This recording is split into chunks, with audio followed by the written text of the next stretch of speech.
Making folks, and welcome back to another episode of Pelican Bone Outdoors. Today we are going to be figuring out how to use a spinning reel.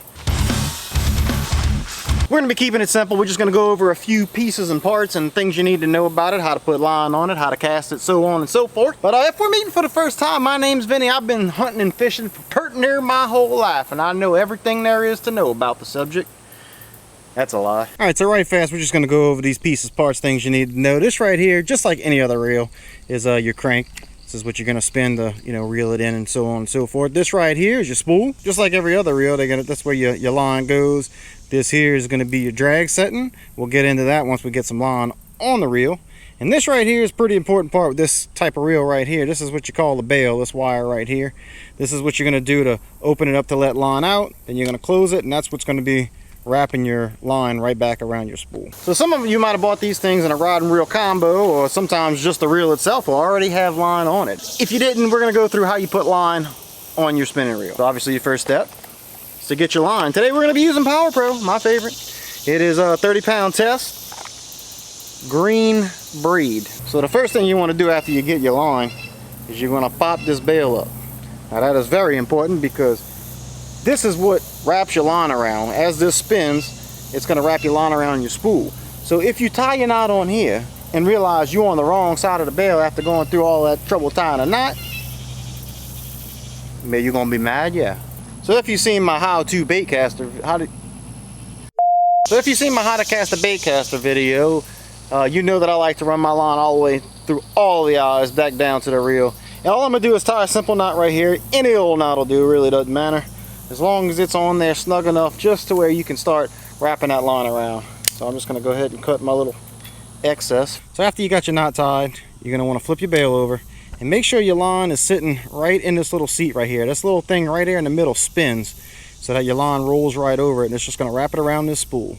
Now just like anything else, you're going to want to keep some tension.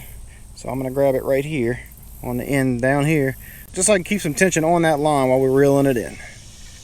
Just like so. Just gonna keep our tension right there, keeping it good and snug. Just running it through my fingers.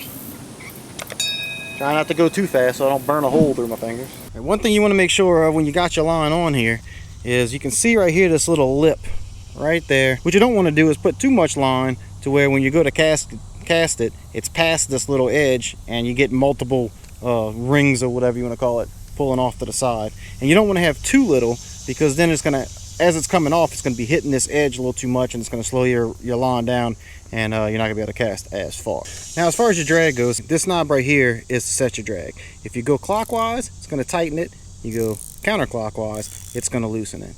So you don't want it too tight to where if a fish pulls, it's going to pop your line. So you want to make sure it's good and snug, but not too snug, and you don't want it too loose to where if you get a perch, it runs 100 miles and you run out of line. So what you're going to do when you're ready to cast is you're going to manually turn your bail where this is facing up.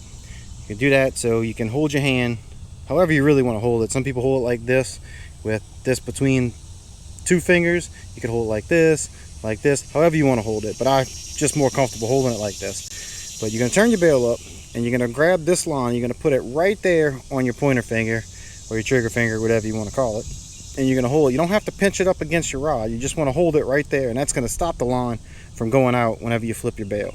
But you're going to flip your bail, you're going to come back, and you're going to toss, and when you do, you're just going to let go with your finger, and it's going to unspool out, just like so. Right, I know, different shirt, different day, it's a long story. But anyway, so like I was saying, you're going to take your index finger, put that string right there in between the first knuckle, the tip of your finger, you're going to hold it back, you're going to flip your bail over, you're going to cock back, and as you're going out, you're just going to let go of your index finger. You're going to let that string go, and it's just going to go right out just like that.